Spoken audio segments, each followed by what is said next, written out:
On the 10th of November 2008, Business Link delivered its first annual Marketing the Art of conference at the Sage Gateshead. The following is one of 6 workshops that were recorded on the day in front of a live audience.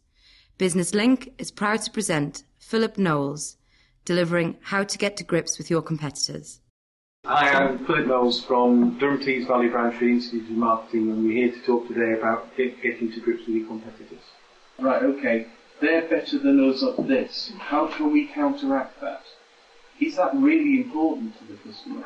What's the benefit of that strength? Can we solve that by talking about something else? If you go on your competitor's website and their website's better than yours, bullshit. If they've got a good idea on their website, put it on yours. There's very little copyright on websites. As long as you change the font and change the words, they won't know what they've got from them, but there's not an awful lot they can do about it. But if they have good ideas, use it.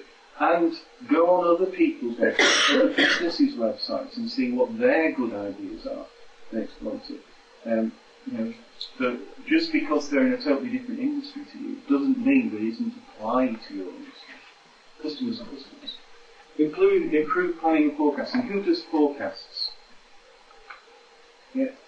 A lot of our forecasts are, well, they're not on the back of the fag packet anymore because it's hardly even smoked, but the thing is, they are finger in the air, suck it and see, because we don't really know what our competitors are going to do. And if we know what our competitors are going to do, we can counteract that to a certain extent. So, what do you need to know? Who the clients are. Who the customers are. Will they tell you who the customers are? They brag about it, yeah. Read the trade press, they'll tell you who the customers are.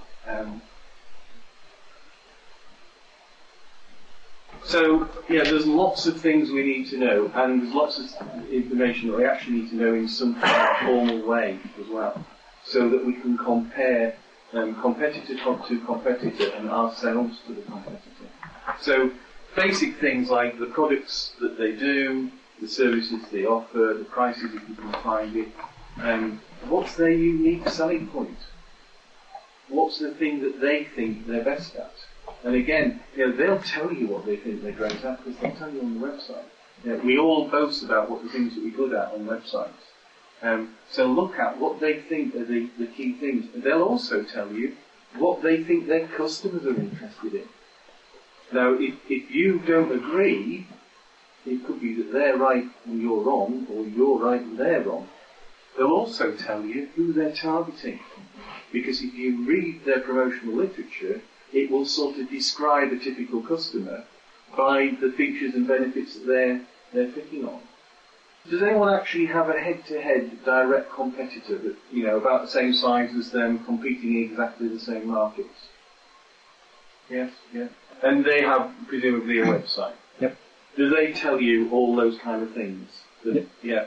So that information is actually really useful to us in terms of both planning, because they'll tell us what they're intending to do in the future, and also to enable us to compete with them, because they're sort of telling us what they think is important to them. So we pick the things that they're important, and then target them with our products and services against them. We should never actually say, though, that we are better than so-and-so. The golden rule, never knock your competitors. And if you actually say, we're better than, if you're a telephone company, we're better than BT, all it does is actually open up the idea of BT in their mind, which might not have been there until you mentioned it. Which markets they're in, and if you've got a company that you're competing with and they're in a market that you're not in, perhaps you should be asking yourself, well, why aren't we in that market? If they can do it, why can't we? And it gives you that opportunity to widen your horizons a bit and start thinking, right, okay, they must be getting some business out of there. Let's ourselves get in that market. And then, what type of competitor are they? Do they compete on quality? What do most of your competitors compete on? Right. No, I bet you they don't. You think they do. If someone's giving it away free, there's not an awful lot you can do with that. But however, the world's oldest profession has been competing with people giving it away for free. And they still manage to stay in business. And I'm not going to go into what the world's oldest profession is, but you should all probably know. But they're giving away, they're competing with people giving away for free. And they manage to get, probably make a good living of it, I wouldn't know. But the thing is that what you need to do is counteract the price. Don't try and match the price unless you really can beat them on price. Who's the sort of the leading discounter in the UK in terms of groceries? Asda. Asda last year pulled out of Germany because they couldn't compete in Germany, because Aldi and Lidl were the two big competitors in price in Germany. That was their only tool in the box, and they had to pull out because they couldn't beat them on price. What they should have been doing is competing on something else. If you can't win on price, you've got to win on something else. And it's picking your markets. Tesco's and Sainsbury's do very well being more expensive than Asda. Why don't we all shop at Asda if Asda's the cheapest? Some people say a lifestyle thing, Rogers are buying into that. Yeah, and it's all those things. And there are 7 P's or 8 P's in marketing. Price is only one of them. Why aren't we using the other 6, 7? And so if you can't compete on price, what you've got to do is compete on something else. In a survey of business purchasing, do you know where price came in the top 20? 18. Reliability, service, all those kind of things came top.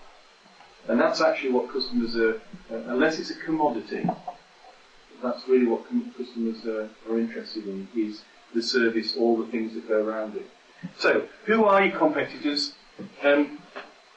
Who are your suppliers could become competitors to you, and who are your competitors' suppliers? Because if they're buying cheaper than you, they may be able to undercut you. And so to some extent what we need to do is look at who the suppliers are to us and who their suppliers are, and look at how we can perhaps work with our suppliers to neutralise them in case they become competitors. People like Dell selling direct to the home consumer means that it cuts out the middleman, and we may be the middleman. Walkers actually got to the position they are in the UK by selling direct to the little corner shops, whereas before everybody was buying from wholesalers. And changing that route to market might be a potential way of doing it. Who are the new entrants? And if you're in a nicely profitable market, there will be new entrants because money follows money. And the real one to look for is to substitute products, a different way of doing the same thing. If you're National Express, who are your competitors? GNER. Well, there were. They replaced GNER. Virgin. No. Virgin is now cross-country trains, although there is still a few Virgin ones that come through. But National Express coaches actually compete with National Express trains. EasyJet competes with National Express. Your car competes with National Express. And all these are different ways of doing the same thing. If you're Royal Mail, you're competing with email, you're competing with fax. All these kind of things. And there's not many industries where you can actually say that there's no way of doing it differently. Have you ever heard of the Eversharp Pencil Company? Eversharp Pencil Company started making propelling pencils in Japan. They then started making typewriters.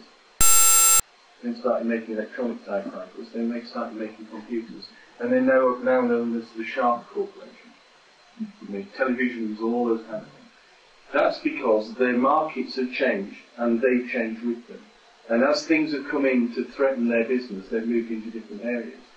And so what they did was responded to the threats of new technology substituting what they were doing.